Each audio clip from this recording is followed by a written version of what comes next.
All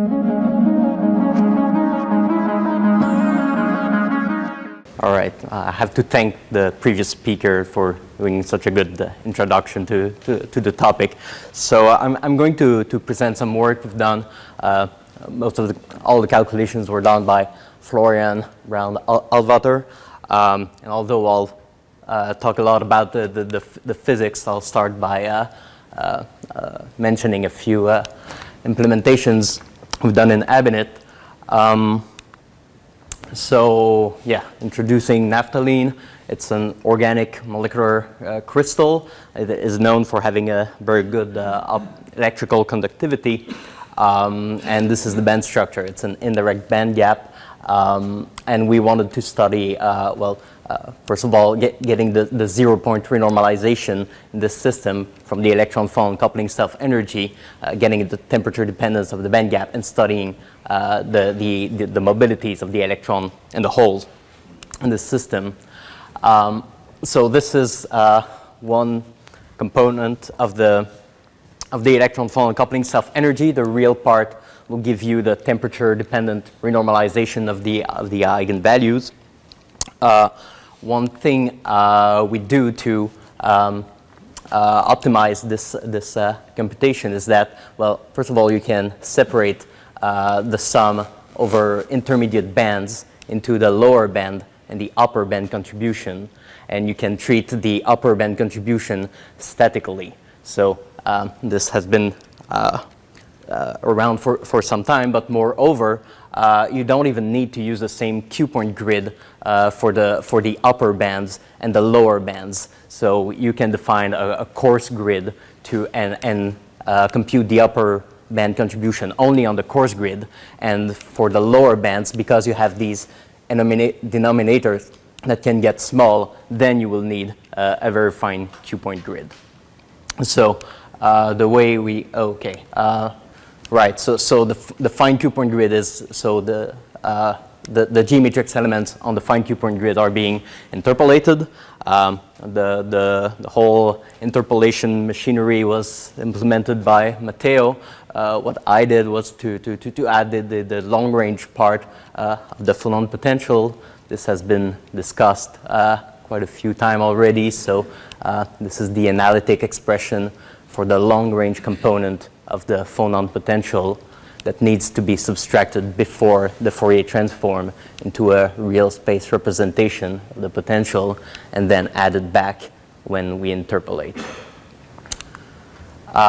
This is the workflow that we follow to compute the self-energy. So the upper band's contribution to the self-energy is contained in this R2D file that's produced through a DFPT calculation. What we do is that we do first a self-consistent DFPT calculation on the regular mesh to get the phonon potential, but then do a non-self-consistent DFPT to get this upper band contribution. Then do the merging, the interpolation. One new feature from AnaDDB is that now it can print out the interpolated dynamical matrix file in a netcdf format.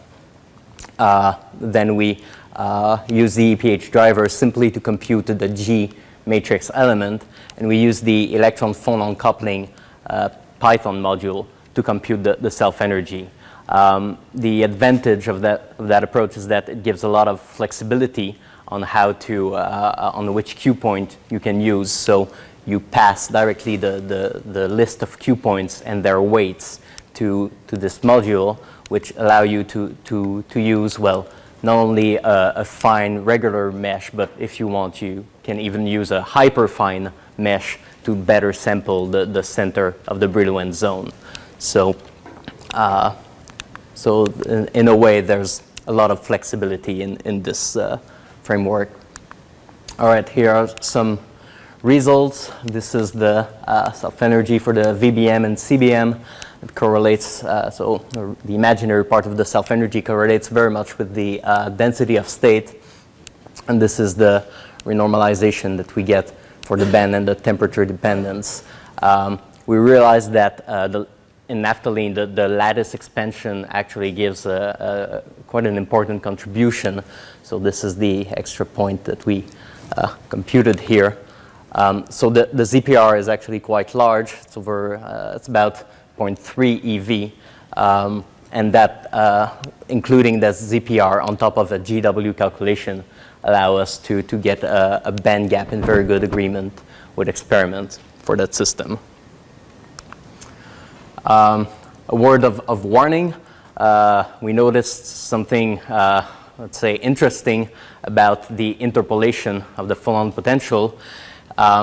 This graph shows on a log scale the G matrix element, and the orange points would be the coarse grid, and the blue points would be the interpolated fine grid. And when we start from a very coarse grid, the interpolation is actually crap. So the matrix elements we get are off by orders of magnitude here, but they seem to be correct if we increase the sampling of the coarse grid. We don't fully understand why that happens, but this is something that needs to be checked. Right. Focusing on the mobility, we use this expression that was discussed earlier within the relaxation time approximation for the mobility.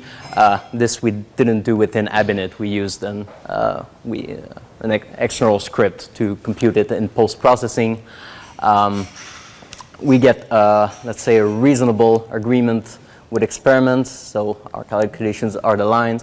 But again, we realized that the lattice expansion actually accounts for makes quite a big difference. So the squared are calculated with the lattice at finite temperature. For the whole mobility is in reasonable agreement with experiment. For the electron, actually the lattice expansion makes a very large difference here. Now, what we found interesting is that we wanted to decompose this expression for the electrical mobility using the density of states. So this is an approximated expression where we average each of the quantities over the Brillouin zone and resolve it by energy. So D is the density of state, and we compute the energy resolved square velocity matrix element and the energy resolved lifetime. So again, average over the Brillouin zone in a certain energy window. And when we compare that to the actual full expression, we get a perfect agreement. So the let's see, the dashed line is the approximated expression.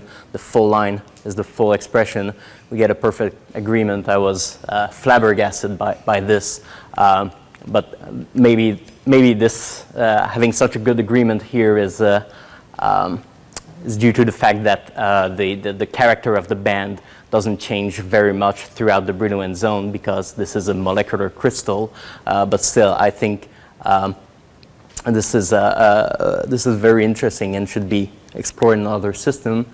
That allows us to look at each of these quantity independently.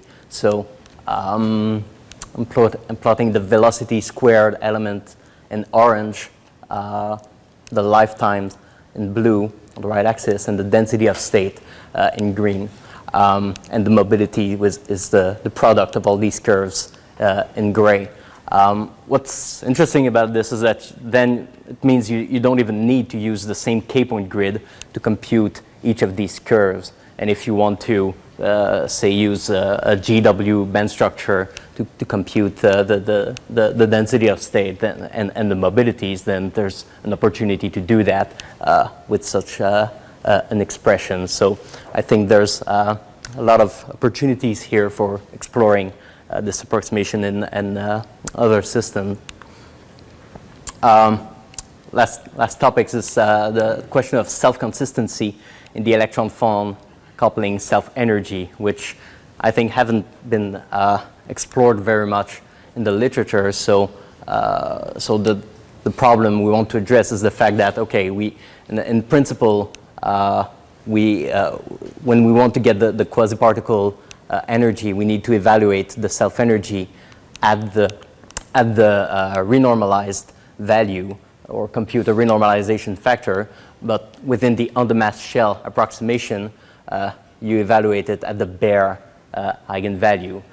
Is this a good approximation? Well, if you were to do a fully self-consistent scheme where you self-consistently update the eigenvalues, then you wouldn't even need to worry about this.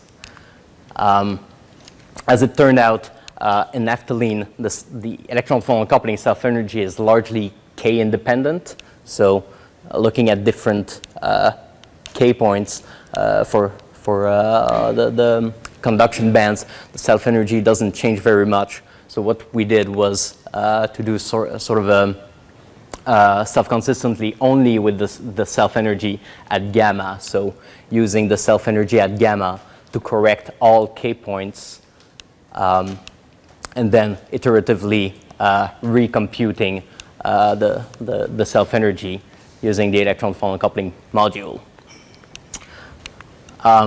Doing that, this is the spectral functions that we get. So from the one-shot approach versus fully self-consistent calculation, some interesting things happen between gamma and x, where the quasi-particle peak actually shifts toward the satellite over there. So that was curious.